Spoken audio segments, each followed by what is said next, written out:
9. Aleluia. Paulo encontra com Yeshua. Yeshua encontra com Paulo. Conversão de Paulo. Mas a conversão não é conversão, é converter o cristianismo, não. Por que vocês podem responder? Vocês já sabem, né? Por que nós não temos jeito de dizer que Paulo se converteu ao cristianismo? Quem já sabe, responde para mim. Por quê? Paulo não converteu ao cristianismo. Por quê? Porque ele não existia. Porque o cristianismo não existia. Não é que é Paulo convertendo uma coisa que não existia. O cristianismo foi criado no ano 321 por Constantino e sua tropa. Essa religião chamada cristianismo. Paulo não converteu ao cristianismo. Paulo se entregou ao Messias dos judeus, chamado Yeshua, que é o Hamashiach, que é o Cristo, Jesus Cristo. Amém, gente? Amém. Então Paulo não converteu ao cristianismo. Então aí na sua Bíblia diz assim, conversão que está no caminho. Mas é conversão ao cristianismo, não, porque aí Paulo se tornou um cristão, e Paulo era um cristão. Paulo não era cristão nesse sentido de pertencer ao cristianismo. Paulo era um messiânico, ele cria no Messias, e com a palavra Messias, ele não cria, cristão é Cristo, mas ele não falou, eu sou cristão, ele falava assim, eu sigo o caminho. Diga assim, caminho. Saulo, respirando ainda ameaças e mortes contra os discípulos do Senhor, dirigiu-se ao sumo sacerdote. Ô, gente, fala comigo, sumo sacerdote. O Saulo dirigiu-se ao sumo sacerdote. Você sabe qual que era o poder desse sumo sacerdote? Esse homem era mais importante lá do que o presidente para nós. Era uma autoridade. E Saulo chegou perto dele e falou, me dá uma carta aí, excelência. E a carta desse homem era uma carta tão poderosa que ele autorizou Saulo, que é Saul, Shaul, que virou Paulo, passou a se chamar dela.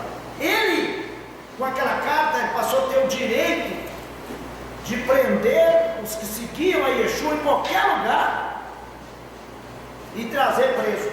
Olha que ele ia lá para Damasco para prender os irmãos e trazer os irmãos presos de Damasco, trazer de outro país.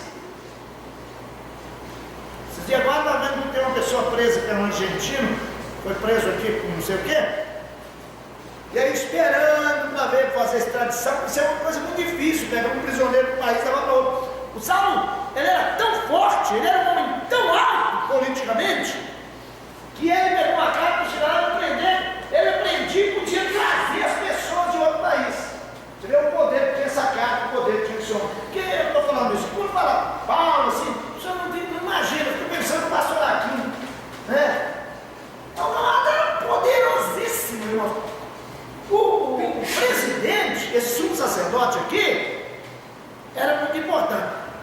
Era a pessoa de alta autoridade mesmo para valer. E o presidente do Sinédrio, nessa época, era o Gamaliel, que fora professor dele.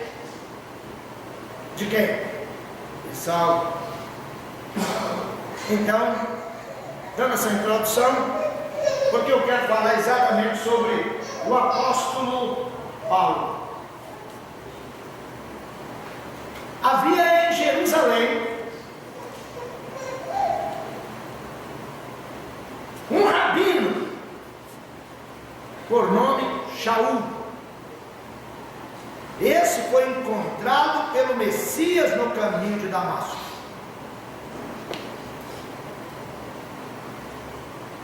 Shaul era rabino, ele era discípulo de Gamaliel. Gamaliel era o chefe, e ele era uma pessoa tão Saul era uma pessoa tão importante que ele tinha a autoridade de uma espécie de promotor no Sinédrio. Saul, que na nossa Bíblia é escrito Saulo, portuguesada a palavra, né? Que é Paulo. Ele era um rabino e era membro do Sinédrio e era essa autoridade. Esse é o Paulo. E por que eu fico falando isso? E por que a igreja não fala isso? Meu pai nunca ouviu falar que Saul foi rabino, que o nome de Paulo era Saul, nunca ouviu falar? Eu, durante muitos anos, nunca ouvi falar. E por que esconderam isso? Porque isso mostra uma característica judaica da igreja, que a igreja gentílica não gosta. Bom, vamos para frente sobre Saul, sobre Paulo. Ele encontrou, ou o Senhor o encontrou no caminho. Quem encontrou com ele? O Messias de Israel. Então a nossa introdução, vamos falar sobre alguma coisa muito importante sobre Paulo. Mas essa introdução é para os irmãos virem que há uma necessidade de voltar para as Escrituras com paixão pela verdade. Amém. Porque ele encontrou no caminho de Damasco. Quem o encontrou no caminho de Damasco foi alguém que ele já procurava. Foi alguém que todos os judeus sempre procuram. Sabe qual é a maior esperança que o judeu tem até hoje? É o Mashiach, é o Messias, é a paixão de tudo, porque é a esperança. Aí veio um homem, nasceu numa Sucá, filho de Maria, tido como filho de José,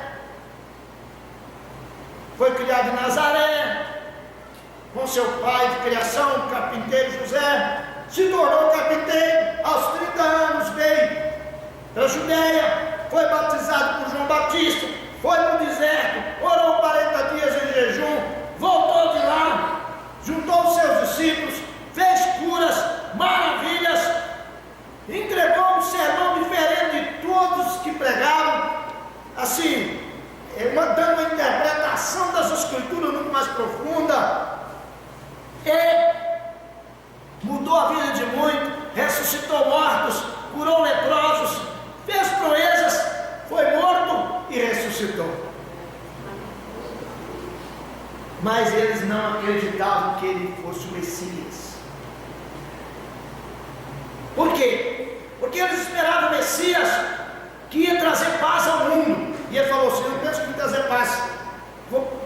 Eu ponho a mãe contra a filha contra a mãe. Por quê? Porque é a verdade que cria problema dentro das casas, né? E outra coisa, ele vinha poderoso para governar, esperava. Ele veio humilde, veio falando, nós bater de um lado, você dá o outro. Não quero ver os Messias desse, não. Eu escutei em 1974, eu escutei um judeu falando, era muito amigo, ele tinha uma loja, a primeira geladeira que eu comprei foi dele. Ele falou assim: mas chodeira, sabe aqui? Porque como é que vai o Messias que aceita bater de um lado, oferecer o outro? Esse é o problema.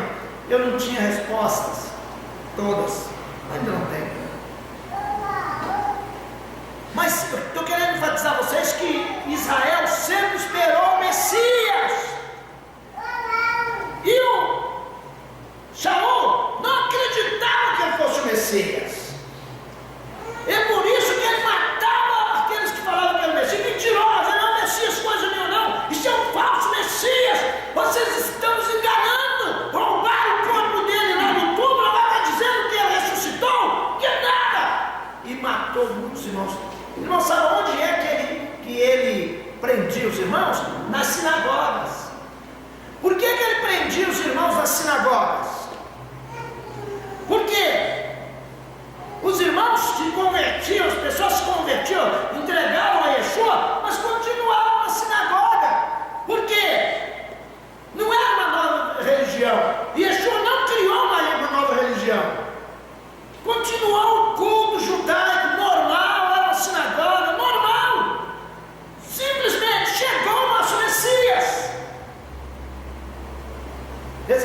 nas sinagogas. E Saul, como rabino, como homem de autoridade, ele perseguiu em muitas cidades, em muitas sinagogas. E aí ele pega uma carta para ir para Damasco, para prender os irmãos lá. Então, o maior desejo, o que mais deseja, né? O maior desejo de um sábio judeu é ver o Messias. O que mais deseja um sábio judeu é um dia ver o Messias. Moisés é o sábio mais venerado, o sábio mais venerado em Israel é Moisés. Moisés é o máximo para os judeus, porque eles não, os judeus que não encontraram Yeshua, porque os judeus que já encontraram Yeshua sabem que Yeshua que é o máximo, né?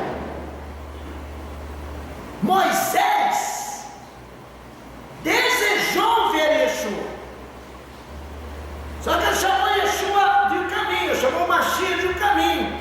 Está aí no Êxodo 33, verso 13. Abra a sua Bíblia aí. Êxodo 33, verso 13. Olha que lindo isso aqui. Êxodo 33, 13. Agora, pois, disse Moisés, se tenho achado graça aos teus olhos, rogo-te que agora me faça saber o teu caminho e conhecer-te-ei, para que ache graça aos teus olhos, e atenta que essa nação é teu povo. Irmãos, Moisés estava no deserto, tinha uma nuvem que ficava sobre eles de dia, e tinha uma coluna de fogo que ficava de noite, em cima da tenda, sobre o arraial. Na hora que eles tinham que partir, a nuvem partia, eles seguiam a nuvem. Era de dia, se partiam de dia, seguiam a nuvem, se partiam à noite, seguiam a tocha de fogo. E quando falou a tocha de fogo, fica pensando na lamparina pequenininha, uma tocha de fogo, não? Porque era uma tocha de fogo tão grande para iluminar e clarear e aquecer 3 milhões de pessoas. Pode imaginar o tamanho da tocha? Pensa uma louca só para clarear Belo Horizonte todo. Agora pensa que aqui nós temos o seguinte, uma casa em cima da outra, né? Os edifícios, né? Vários apartamentos. Agora pensa tudo em barraca. Olha a quantidade de território que cobre. Então era assim, mas aquela luz maravilhosa iluminava. E aquela tocha de fogo, ou a coluna de luz, quando ela ia, ela guiava para onde que Israel tinha que ir. Por que eu estou dizendo isso? Porque aqui Moisés fala, mostra-me, faz eu saber o caminho. Então ele não está falando do caminho de andar no deserto, ele está falando de uma coisa especial, de algo especial, porque andava no deserto ele já sabia o caminho. Amém? Concordam? Ele está falando de uma coisa sublime. Aí ele dá a dica do que ele está falando. Ele fala assim, olha, mostra o teu caminho e conhecer-te. Mostra-me o teu caminho e então eu vou te conhecer. Mostra-te esse maravilhoso, mostra-me o Mashiach. O caminho aqui é o Mashiach, é o Messias. Amém? Amém. Moisés desejava ver o Messias. Glória. Digam amém. Amém. É o maior desejo de qualquer sábio judeu. Isaías, quando recebeu a revelação de que esse Messias viria, olha o que Isaías dá um nome para esse Messias. Moisés chamou de caminho, é o caminho. O Isaías falou, ele virá. E falou assim, e o nome dele, então, como Isaías o chamou? Olha lá, maravilhoso, conselheiro, Deus forte, Pai da eternidade, príncipe da paz. O Isaías falou, esse Mashiach, o nome dele é maravilhoso.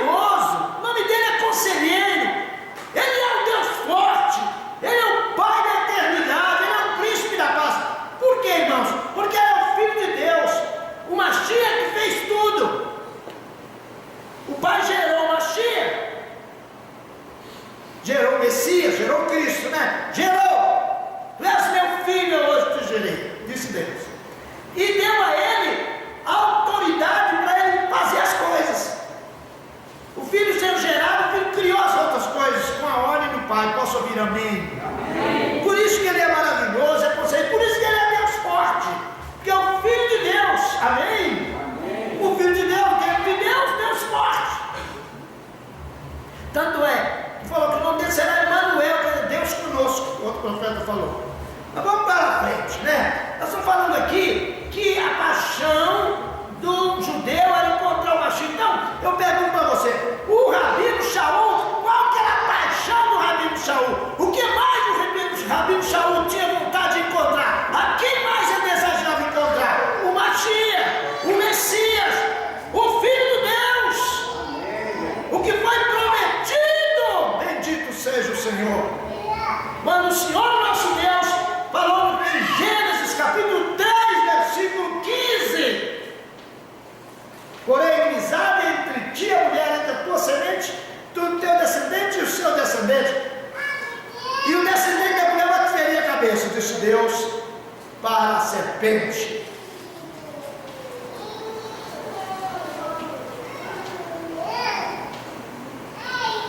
E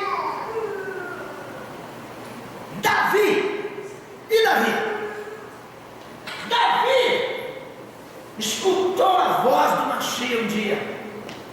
Um dia Davi escutou a voz do Mashiach. Quando Davi escutou a voz do Mashiach, olha o que ele disse. Leia comigo o que ele falou. Vem rápido, todo mundo junto. Disse Adonai a meu Senhor: assenta-te à minha mão direita, até que ponha os teus inimigos por escabelo dos seus pés. Vamos! O Eterno enviará o céu da sua fortaleza desde Sião, dizendo: domina no meio dos teus inimigos.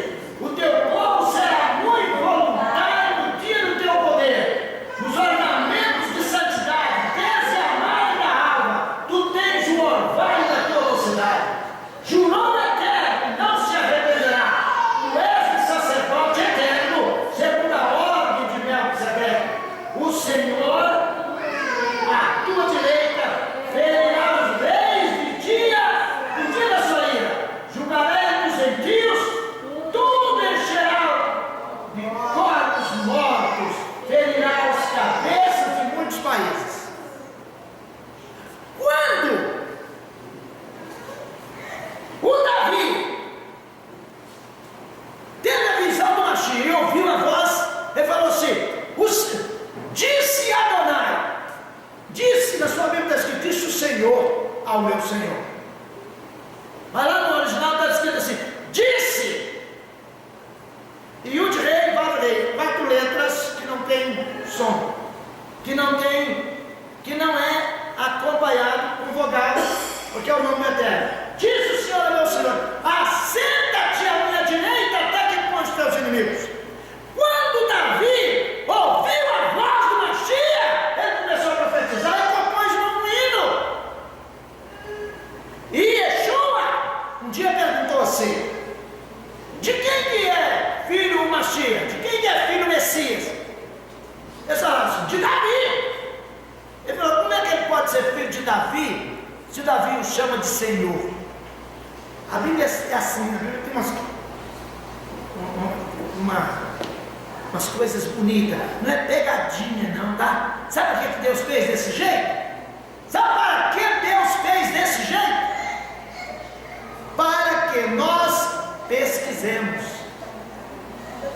Uma coisa que Deus não gosta, mas eu vou falar com vocês: Deus não gosta é que os seus filhos fiquem só comendo, ouvindo o que fala, e pulando e saltando e vibrando. Eita, que coisa boa! Nada, Deus não gosta disso.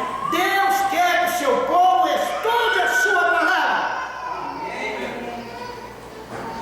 Diga comigo: Deus quer que o seu povo estude a palavra dele. Irmãos, uma coisa que Israel sempre teve é casa de estudo. Estudar.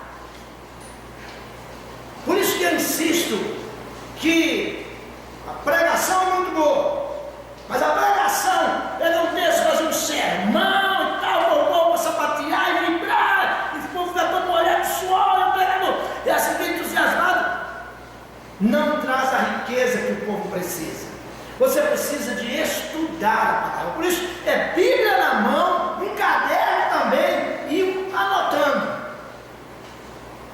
E agora nós temos um site, né? Você escuta aqui, vai para o site, examina e compra um DVD para você ver em casa. Enfim, conhecer. Davi vibrou, porque o que ele queria também é ver o Mashiach. Shaul, como nós lemos, ele, quando ia para Damasco, perseguir os discípulos do mestre, viu a luz do Mashiach, o Messias, e ouviu a voz dele. Maravilha, hein? Yeshua tinha morrido e ressuscitado. Olha bem isso aqui, esse texto aí na sua Bíblia, em Atos dos Apóstolos, capítulo 6, versículo 14. Leia comigo ali. E caindo todos nós por terra. Vamos? E caindo nós por terra. Não, continua. E caindo nós todos por terra, ouvi uma voz que me falava, em língua hebraica. Olha aí, e ouvi uma voz que me falava, em qual língua? Hebraica. Na língua hebraica, que dizia: Saulo, Saulo, por que me persegue? Dura coisa te é recalcitrar contra os aguilhões. Essa é a tradução que nós temos na sua Bíblia. Nós temos uma mais forte daqui a pouco. Mais forte, que assim, mais próxima ao original. Vou passar para vocês daqui a pouco. Eu ouvi uma voz, mas o importante que eu quero parar por enquanto é que, por que na hora que o Mashiach vai falar, ele falou em hebraico? Todo mundo fala que o grego que dominava, por que ele fala o grego? E por que o Saul ou Paulo teve o cuidado de falar? E falou em língua hebraica. Por que está esse registro? Porque Deus sabia que os homens iam desprezar a língua hebraica, ia colocar outra língua em evidência e ia desprezar a língua onde foi dita a palavra. E eles colocaram o grego no lugar. Eu aprendi que o Novo Testamento foi todo escrito no grego koiné, no grego comum. Só que depois descobri que é mentira. Foi escrito em hebraico.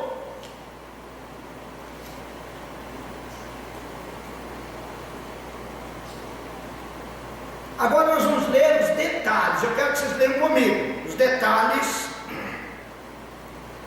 O encontro de Shaul, o rabino Shaul, daí nós sabemos Saulo, né? O encontro dele com Mashiach. Ele está conversando com o rei, porque estava preso, e foi explicar. Então vamos ler junto. Olha. E pensava que era minha obrigação fazer tudo o possível para combater o nome de Yeshua de Nazarete, que é, como fala Jesus de Nazaré, né? E eu agi dessa forma em Jerusalém, após receber a autorização dos principais Kohanim, sacerdotes, eu mesmo, muitas vezes, lancei na prisão o povo de Deus. Eu lancei muitos do povo de Deus na prisão, quando foram condenados à morte, consenti. Ia de uma sinagoga a outra, pressionando-os para ver se blasfemavam. E muito irado contra eles, perseguia-os mesmo em cidades fora dos limites do país. Certo dia, a caminho de Damasco, com poder e autoridade otorgada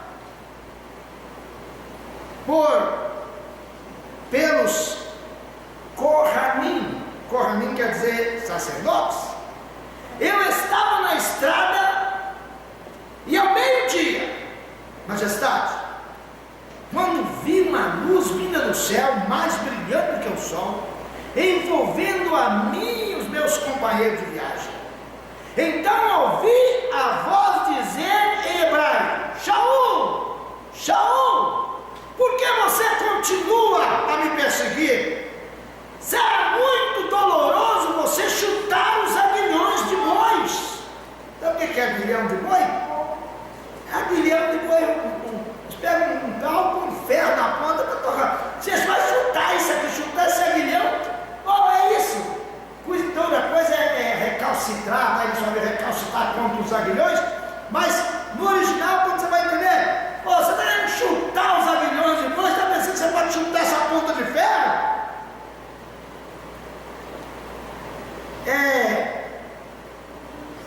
Eu disse, aí ele fala assim, então eu falei assim, rei, quem é o Senhor? E o Senhor respondeu, eu sou Yeshua e você está me perseguindo. Entretanto, levante-se. Eu gosto muito disso.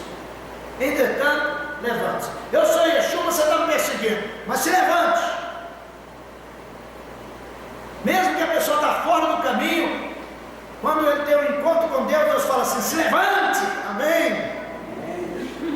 Eu apareci a você para designá-lo, para dar testemunho do que você já viu a meu respeito, do que você verá no futuro. Eu o libertarei do povo e dos goi. Olha como é que Deus fala, eu libertarei do povo, porque quando fala o povo é Israel, e goi, as outras nações. Goi não é uma maneira pejorativa, é falar as outras nações, ou gentios. Eu o envio para dar-lhes, para abrir os olhos, para que possam voltar-se das trevas para a luz, do poder do adversário para Deus, e desse modo receberem o perdão dos seus pecados e o lugar entre os que foram separados. Olha aí, ele está falando para Paulo assim, ô Saul, eu separo você, para você ir falar com os gentios, para que os gentios possam achar um lugar entre os que foram separados, para os gentios achar um lugar entre Israel, para os gentios serem enxertados em Israel. Estão entendendo? Como é que quando você vai lá no original, você vai observar o significado do texto, é muito mais profundo. É para você, Saul, ir, para eles abrir os olhos, e então eles virem e achar um lugar entre os que já foram separados, chamar um lugar em Israel. Posso ouvir amém? Amém. E receber o perdão dos seus pecados, achar um lugar entre os que foram separados para a santidade, ao depositarem sua confiança em mim, disse Yeshua para Shaul no caminho de Damasco. Então quero enfatizar, é que o homem apaixonado por encontrar o Messias, o homem que, como todo Israel, esperava ardentemente o Messias, vai para Damasco para perseguir os irmãos, e o Messias se aparece para ele. Posso ouvir amém? O Messias de quem? De quem é o Messias? De Israel. Quem é o pai do Messias? Deus. Mas é de qual descendência? Ele é de Abraão, de Isaac, de Jacó, de Davi, de Judá, de Davi, de Maria, da casa de Davi. Amém? É o Mashiach. Aleluia. Foi assim, meus irmãos, que o rabino Shaul foi salvo e adotou posteriormente o nome latino, Paulo. Esse é o nome latino. Por quê? Porque Paulo, ele nasceu fora de Israel, judeu, mas nasceu fora de Israel, judeu que nasce no Brasil, porque tem o sangue de Jacó, pronto, tiveram uma promoção de sangue de Jacó, Deus tem menos, amém?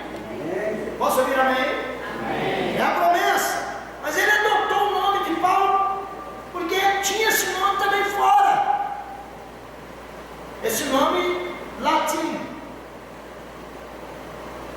mas romano. Por isso que é assim conhecido.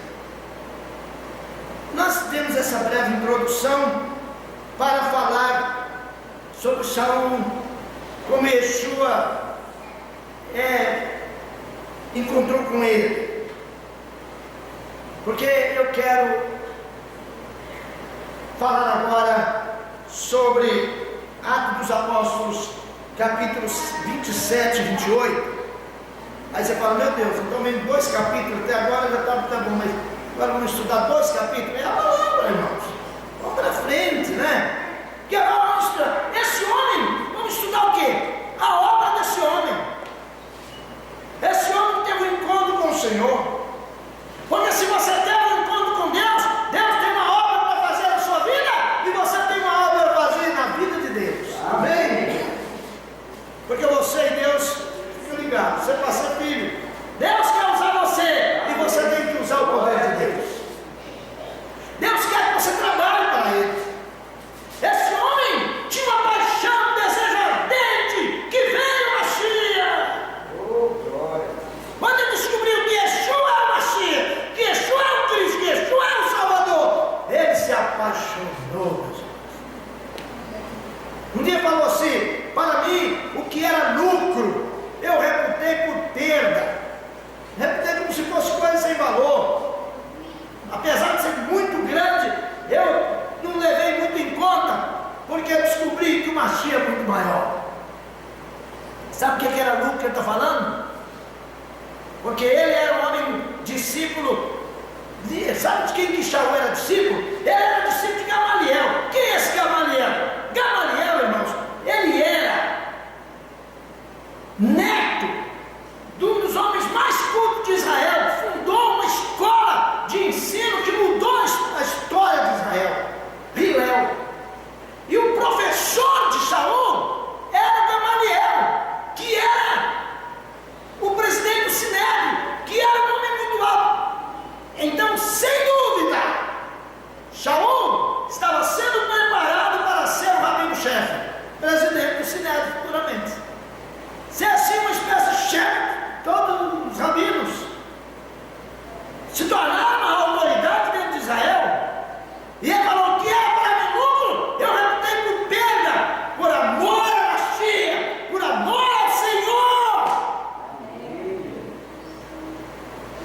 E até a minha família, os meus irmãos, passaram a ficarem como meus inimigos por causa disso, disse ele.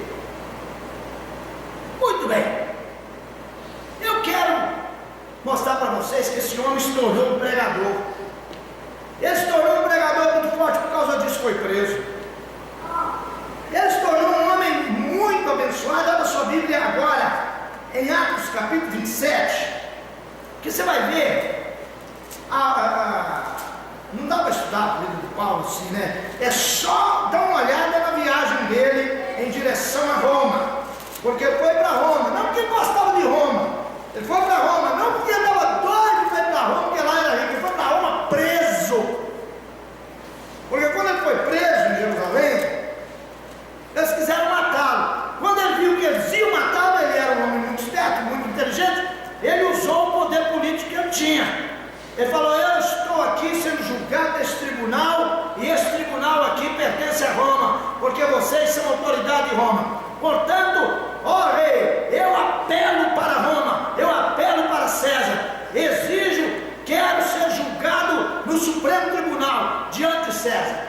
Aí o rei que estava julgando não podia mais fazer mais nada, porque o rei não podia negar isso a ele, porque ele era um cidadão romano. Então ele, preso, diz o capítulo 27, versículo 1, olha o que está escrito assim: e como se determinou que havíamos de navegar para a Itália, entregaram Paulo e alguns outros presos a um centurião por nome Júlio, da corte Augusta. Ou seja, um centurião por nome Júlio, que pertencia à corte Augusta, que é o Supremo, a Suprema Corte, a corte mais alta. Ou seja, a corte do próprio imperador. Ele era uma pessoa assim, como se fosse um dos ministros do Supremo Tribunal, para conduzir Paulo. Então, o que nós vamos caminhar aqui? No versículo 1 e 2 desse capítulo. Fique com a Bíblia aberta, vamos caminhar. Paulo foi entregue a Júlio, um centurião, e foi acompanhado por Aristarco de Tessalônica e foi acompanhado por Lucas. Uma outra coisa que eu quero chamar a atenção aqui é sobre o Lucas. Lucas, irmãos, ele era um médico e ele largou a prática da medicina para caminhar como prisioneiro. Ô irmão Paulo, irmão, essa turma já estava chamando ele de Paulo, alguns já estavam chamando de Paulo, só dentro da comunidade hebraica que chamava Shaul. Irmão Shaul, eu vou contigo, vou para te servir. Quem sabe durante a viagem você vai precisar de um médico, eu estou contigo. Lucas desprezou todos os ganhos que podia ter pela medicina e tornou um discípulo, um servo de Paulo. Tem gente que entrega para o Senhor e não entende isto, mas Lucas se tornou um servo fiel e colocou os seus conhecimentos a serviço da causa. Por isso Deus o honrou com o direito, mesmo não sendo judeu, ele é o único no Novo Testamento, ele pode escrever 2 livros, que é o livro de Lucas e o livro de Atos. Ele acompanhou Paulo na trajetória, sendo levado para Roma como prisioneiro. Versículo 3: no primeiro dia da viagem, eles foram para o norte, perto da costa que chegaram a Sidom, onde Paulo foi atendido pelos irmãos. Uma outra coisa que eu quero ressaltar aqui é o amor. Quando Paulo chega preso, ninguém vai ver esse prisioneiro, não. Quando ele chegou em Sidom, os irmãos o abraçaram. Sabia que ele estava sendo perseguido por causa da fé. Hoje é do mesmo jeito. Quando você prega a verdade, você é perseguido, você é desprezado, mas sempre aparece alguém para te abraçar. Pois abraçaram a Paulo. Amém? Os irmãos de Sidom. O navio então passou entre a ilha de Chipre e a terra de Cilícia, e eles desembarcaram num lugar chamado Mirra. Embarcaram em outro navio como prisioneiro, este com destino à Itália, ia para Roma, que conseguiu chegar com muita dificuldade a um porto chamado Bons Portos, na ilha de Creta, versículos 26 e 8. E a navegação se tornou difícil. A navegação se tornou muito difícil, perigosa, porque o inverno com os ventos fortes, era um tufão que vinha da Europa, soprava ali, e a coisa pegou esse navio, e era o tempo, o dia do dia de jejum. Por que é muito importante isso no versículo 9? E passando muito sendo já perigosa a navegação, pois também o jejum já tinha passado, quer dizer, era o tempo do dia de jejum. Por que eu estou fazendo questão de olhar isso aqui?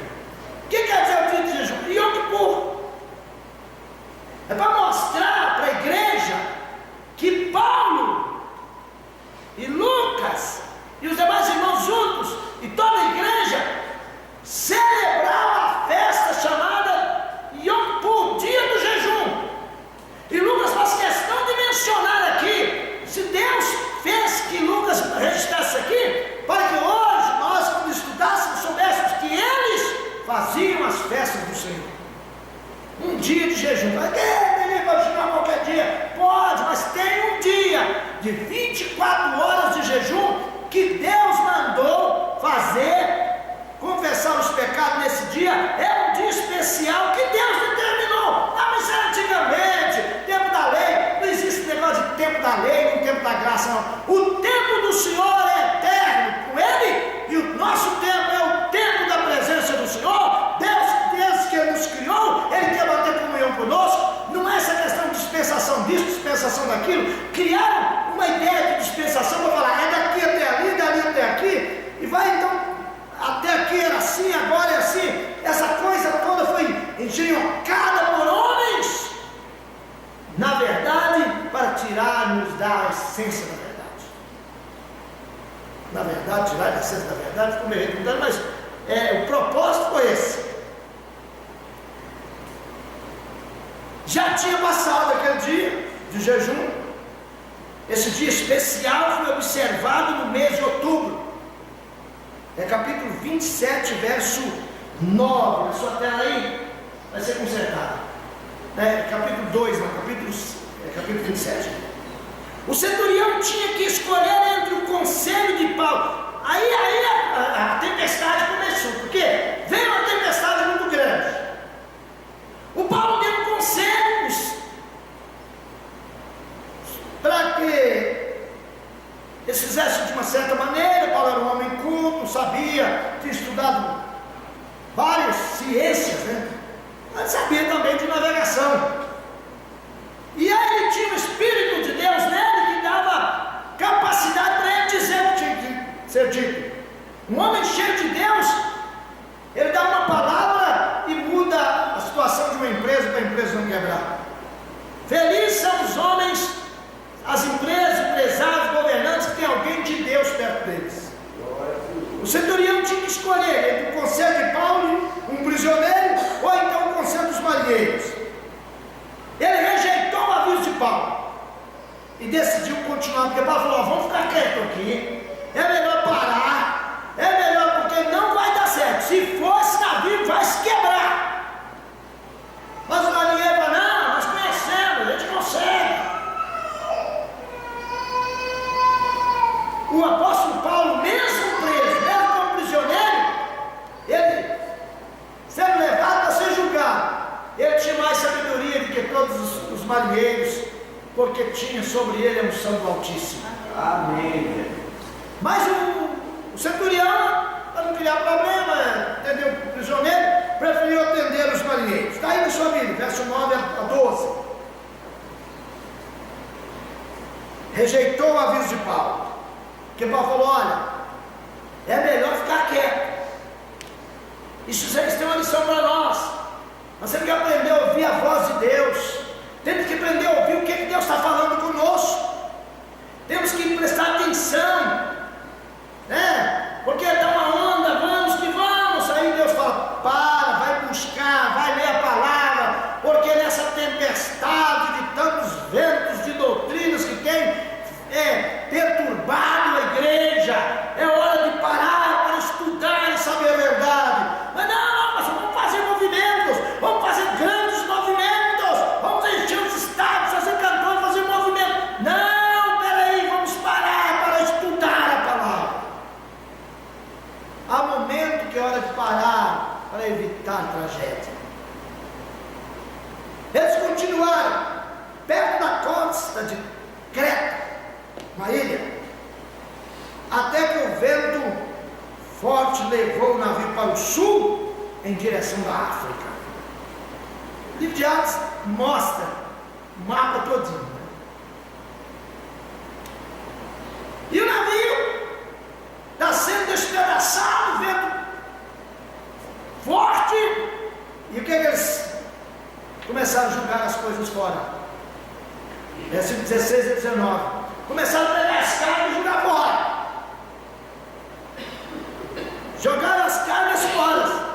Por que eles estavam jogando fora? Porque saíram, não obedeceram a voz do homem de Deus, não obedeceram a orientação do Senhor. Parecia que podia ir porque o navio era forte, mas agora estavam desesperados, jogando fora as riquezas, jogando fora a alimentação, jogando toda a carga fora, jogando no mar. Quem não obedece a Deus para seguir o que Deus está querendo, acaba entrando numa rota de colisão, num momento de dificuldade muito grande, e aí começa a ter que julgar suas próprias riquezas fora. Depois de alguns dias, sem ver o sol, agindo em alto mar, sem ver o sol, só chuva e tempestade, vento, e as ondas quebrando o navio. ficaram desesperados. Ficaram desesperados. Menos Paulo. Paulo estava sereno. Paulo estava tranquilo. Aleluia. Paulo falou com as pessoas do navio dizendo que um anjo tinha revelado para ele que o navio seria destruído, mas que todas as pessoas sobreviveriam. Amém, gente? Eram quase 300 pessoas. Deus falou assim com Paulo: ninguém. Mandou um anjo. Aí Paulo, olha o que Paulo falou assim: o anjo do Deus de quem eu sou, o anjo do Deus a quem eu pertenço. É por isso que nós temos que afinar nosso relacionamento com Deus. É por isso que nós temos que cuidar da nossa língua para não falar mal de ninguém, para não blasfemar, para não dizer coisa alguma, para a gente chegar ao nível desse homem santo, para nos aproximar de Deus de tal maneira, para poder dizer como Paulo: o anjo de Deus de quem eu pertenço esteve comigo esta noite. Amém. E ele falou o seguinte: que não vai morrer nenhum. O navio vai se quebrar todo. O navio vai se partir todo. Mas não vai morrer nenhum de nós. Essa semana que passou, caiu em Belo Horizonte um viaduto. Nós lamentamos, nós sentimos a dor dos familiares, daqueles parentes dos que ficaram feridos e dos que morreram. Eu estava pensando sobre a seriedade dessas coisas. Um carro, só para vocês terem uma ideia, um carro na velocidade de 60 km, ele corre 20 metros por segundo. Então, vamos pensar que esse ônibus que chegou lá, entrou debaixo do viaduto, tivesse a 30 km, então ele estaria andando 10 metros por segundo. Mais um segundo. O que é um segundo? Um segundo. Mais um segundo. Todo o ônibus estaria debaixo do viaduto. Mais um segundo. Todo o ônibus estaria debaixo do viaduto. A gente tem que estar na presença de Deus. A gente tem que estar na presença do Senhor. Porque apenas morreu a motorista, que Deus console a família. É a nossa palavra de fé, de amor. Mas, mais um segundo, e o ônibus estaria esmagado inteiramente debaixo do viaduto. E todos morreram. Mais um segundo.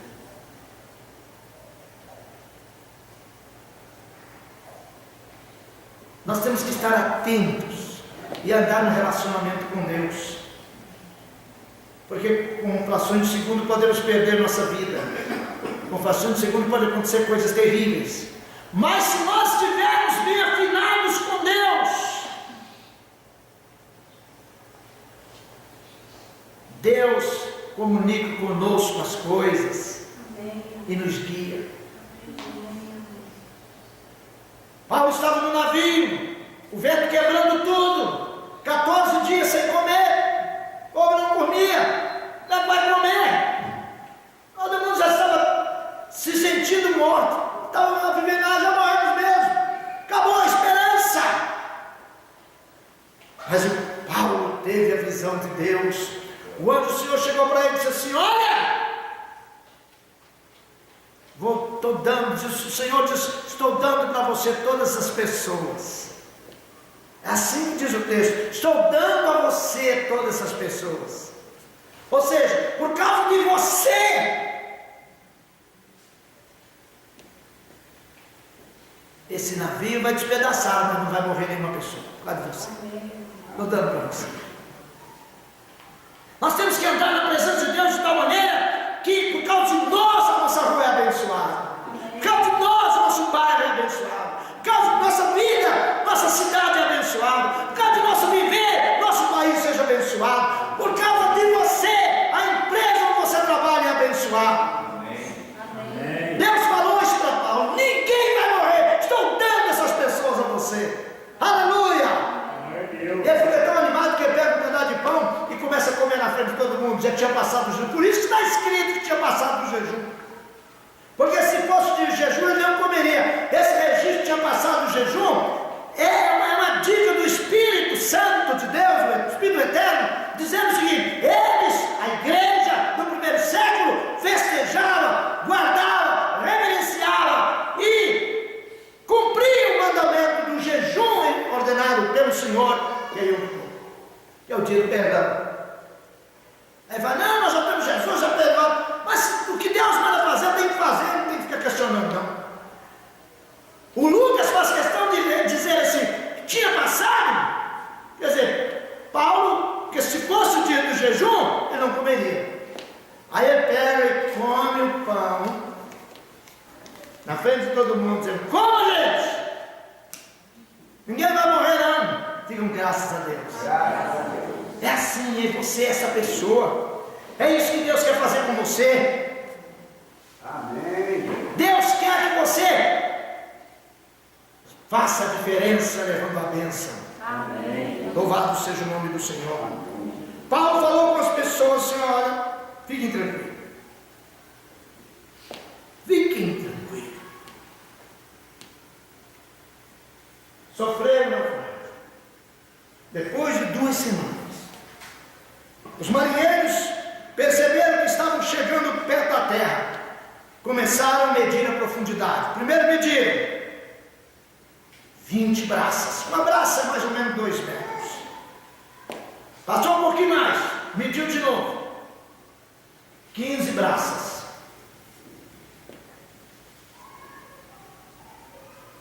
E eles lançaram âncoras para esperar o dia amanhecer. Agora sim, lançaram âncoras para esperar o dia amanhecer. Deviam ter lançado a âncora antes, quando Paulo falou: olha, não sai, fica com esse navio aqui, senão esse vento vai arrebentar esse navio. Não lançaram âncora quando ele tinha mandado, quando ele tinha orientado pelo Senhor. Lançaram âncora agora, na escuridão da noite, no desespero, porque agora não tinha mais saída. E a única palavra que tinham agora é esta: nenhum de vocês vai morrer. E eles devem ter crido, né? Não, se ele falou que o navio ia quebrar, o navio quebrou. Se ele falou que é coisa que não era para vir, porque ia ter a tempestade, então ele está falando que não vai morrer, então vamos baixar a água. Mas os marinheiros, depois que baixaram a âncora, começaram a conversar entre si, dizendo o seguinte: nós vamos fugir. Nós vamos fugir. Vamos pular do navio, pegar os botes, vamos dar um jeito de sair fora. Que esse navio despedace aí com esse povo, com esses prisioneiros. Paulo chamou o centurião e disse assim: não deixa esses marinheiros embora não, porque nós vamos precisar deles, porque eles estão acostumados com o mar. Quando o navio despedaçar, eles saberão orientar o povo como nadar, como sair, cada um pegar uma tábua do navio em cima dela, fazendo de lanche, prancha, ou então subir em cima de um fardo de tecido, qualquer coisa aí. Nós precisamos dos marinheiros, que eles são mestres do mar. Irmãos, Deus não tinha falado que ninguém ia morrer? Por que Paulo ainda fala que precisa dos marinheiros? É porque tem a parte que você tem que fazer. Olha a lição de Deus aí. Não, Deus guarda, acabou. Nem precisa colocar cadeado, não, porque Deus guarda. Não é assim. O Senhor Deus falou assim: se não guardar a cidade, se o Senhor não guardar a cidade, em vão vigia o sentinela. Então nós precisamos de quê? Que o Senhor guarde a cidade. Mas também precisamos da sentinela. Deus é quem guarda, mas nós precisamos de sentinela. É Deus é quem guarda, mas você tem que vigiar. É Deus é quem protege, mas você tem que colocar grade na sua casa para o seu filho não cair da escada abaixo. É Deus que protege, mas você tem que colocar grade em cima daquele parapeito da casa, para não cair uma pessoa pessoa. É Deus que protege, mas você tem que olhar o feio do seu carro. É Deus que protege, mas você tem que ter prudência. Se começar a vazar gás lá, tem que trocar. Se tem um fio lá batendo no outro, saindo foguinho, na eletricidade, chama o eletricista se você não sabe consertar. Porque Deus guarda, mas você tem que fazer aquilo que é a sua parte. Por isso que Paulo falou assim: não deixa os marinheiros sair, não. Eles têm que ficar aqui. E assim o chefe não deixou que eles saíssem. Paulo falou com todas as pessoas isso. Olha, eram 276 pessoas. Pode ficar animado, gente. E todos comeram pela primeira vez em 2 semanas. 2 semanas sem comer, mas agora comer, porque o homem de Deus estava ali. Amém? Amém. E aonde tem a palavra de Deus tem esperança. O navio ia se quebrar todo, tudo ia quebrar mesmo, mas tinha esperança, porque a palavra de Deus nos traz esperança. Amém. Segurança, pode comer. Lançaram as cargas de trigo no mar. Verso 38. Os marinheiros tentaram fugir do navio até a praia, mas encalharam nas águas rasas do mar. Não, vamos levar o navio vai despedaçar, não. Vamos colocar aqui. O profeta falou, mas não vai cumprir, não. Nós vamos levar com o navio. Depois o navio vai e garra na areia, o vento despedaçou tudo. Quando o navio começou a quebrar no mar, os soldados pensavam: vamos matar os prisioneiros. Olha aí, vamos matar os prisioneiros. Vamos matar os prisioneiros. Então, o centurião falou: não vou deixar matar os prisioneiros, não. Eu não vou deixar matar os prisioneiros por causa do Paulo. O Paulo agora é um prisioneiro especial. Não mata nenhum prisioneiro, porque vamos matar esses prisioneiros, porque senão nós vamos fugir tudo. Vamos fugir. O centurião: não mata nenhum, não, para proteger Paulo. Se você for de Deus, haverá proteção. Amém. Aleluia.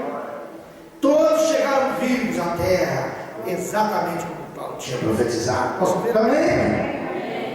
Todos chegaram vivos à terra, conforme Paulo tinha profetizado. As vítimas do naufrágio permaneceram então numa ilha chamada Malta. Estou encerrando. O povo da ilha de Malta recebeu as vítimas do desastre e os tratou bem. Esse negócio também, o povo é solidário quando dá uma catástrofe. Quando viu aquele povo chegando, o ser humano acaba condoendo, né? Não é só brasileiro que é bom, não, né? Lá o povo de Malta já é maravilhoso. O povo atendeu, socorreu. Quando Paulo, porque acenderam fogo lá, Paulo vai pegar os gravetos, ajudar. Paulo era o líder, prisioneiro, mas era homem, não, eu estou prisioneiro, não mexer com isso, não. Ele foi lá pegar graveto também para acender o fogo. Paulo era um homem humilde. Quando ele põe a mão, uma cobra pega. As pessoas disseram assim: olha aí, a justiça pegando o homem, está vendo? Escapou da tempestade, mas vai morrer agora. Que era uma cobra tão venenosa que mordia, as pessoas caíam mortas daí a pouco. Os caras olhando para Paulo, e ele não inchou, não deu nada. Jogou a cobra no fogo, continuou contando caso, falando de Yeshua.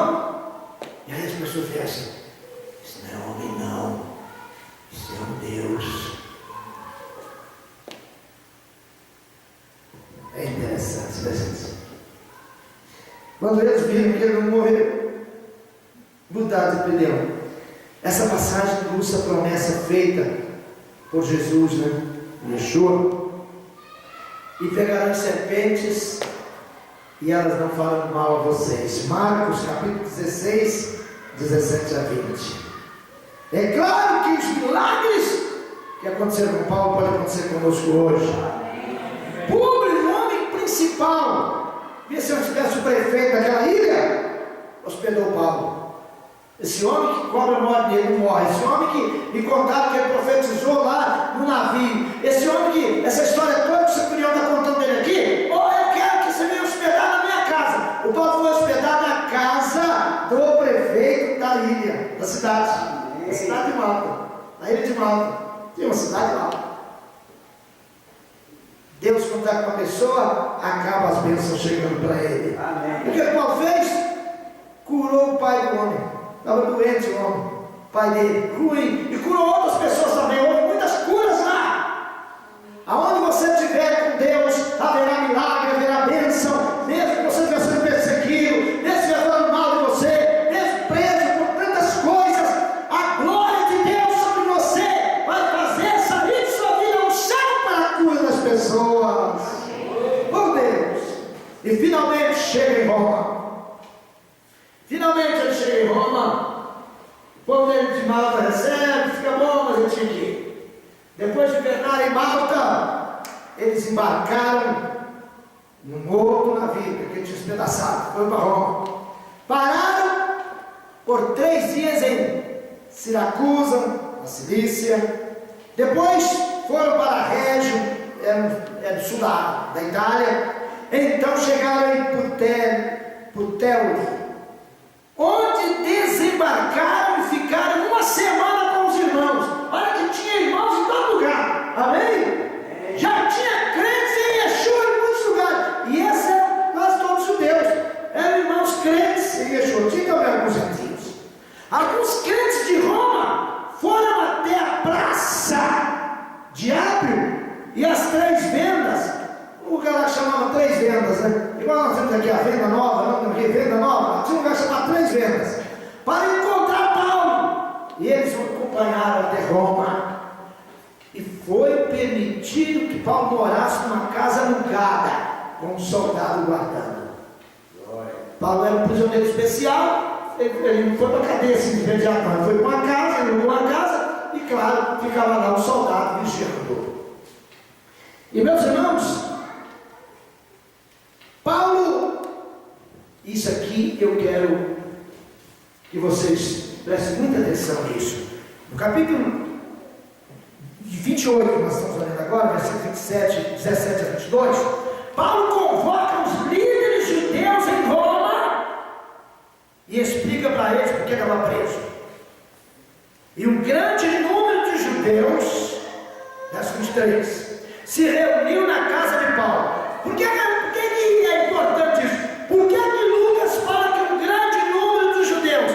Porque não era qualquer um que estava chegando ali, não. Estava chegando ali um homem famoso. A fama de Shaul ela corria em Roma. Os judeus do mundo inteiro sabiam que tinha um homem em Jerusalém muito importante chamado Shaul. E agora Shaul chegou preso aqui, não sabem por quê. E Shaul chega lá. Os judeus vão. Irmãos, judeu não procura as coisas assim, não. Chega um judeu na cidade, todos os judeus vão lá. Chega um judeu de Jerusalém aqui, vamos pensar que ele traz um judeu para pregar aqui para nós. Vamos trazer, lá de Jerusalém, vamos pregar aqui. Você acha que só porque vem um judeu aqui, vai juntar todos os judeus, a liderança, os rabinos todos, que não creem em Yeshua, os rabinos que creem em Yeshua, e os que não creem em Yeshua, todos virão aqui? Não! Por que foram lá? Porque o Shaul era famoso. Não era qualquer um, não. Era um homem que era grande autoridade em Jerusalém, que tinha tido encontro com Yeshua. E agora estava preso. Eu estou dizendo isso para dizer quão grande era esse homem, esse Shaul. Quando ele chega em Jerusalém, chega em Roma, os chefes dos rabinos de Roma, todos os judeus de Roma foram lá na casa dele. Ele era famoso.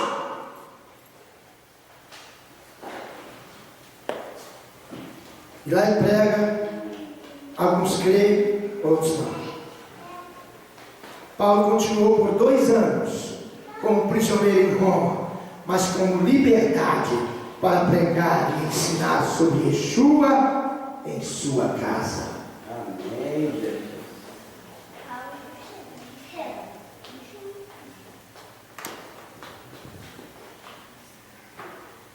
Paulo preso em Roma, mas com liberdade, pregava preso numa casa e pregava. Que lição temos no finalzinho desse livro de Atos. Paulo preso na casa dele, pregava. Nós somos livres e estamos pregando. Você chama os seus vizinhos, seus vizinhos são evangelizados por você. Você tem uma reunião com os seus vizinhos, você faz uma festa na sua casa, compra lá pão de queijo. Nós somos mineiros, nós estamos pão de queijo. Você que está em outro estado, em outro país, nós temos um pão de queijo aqui em Minas Gerais que é uma delícia, né? Você costuma pegar esse pão, assar pão de queijo, chamar os seus vizinhos, ou então um chá, um café qualquer, chamar seus vizinhos só para falar com eles de jejum. Lá no seu trabalho você fala. Paulo estava preso depois de passar por tudo aquilo, 2 anos. Ele só pregava. E o que foi o resultado? Mais tarde ele escreve uma carta, e na carta aos Filipenses ele diz assim: os santos da casa de César vos saúdam. Ou seja, os santos da casa de César, os parentes de César que se converteu, os saúdam. Paulo preso pode ganhar os parentes do imperador.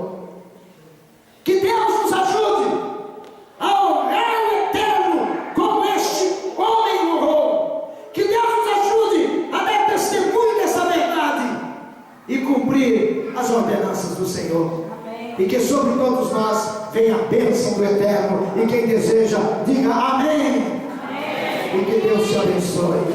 Amém. Em nome de Yeshua HaMashiach. E eu quero neste momento te abençoar.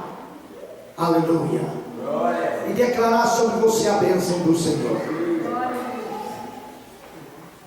Dizendo, toca a pessoa que está do teu lado também, que o Senhor te abençoe e te guarde. O Senhor faz resplandecer o seu rosto sobre ti e tenha misericórdia de ti. O Senhor sobre ti levante o seu rosto e te dê a paz. Ainda hoje, nós vamos proferir essa bênção em hebraico. E você vai, onde estiver, você vai receber essa bênção. Vamos restaurar as brechas que o tempo abriu em nós. Vamos restaurar o templo na unção da nossa voz. Vamos ser a geração que volta.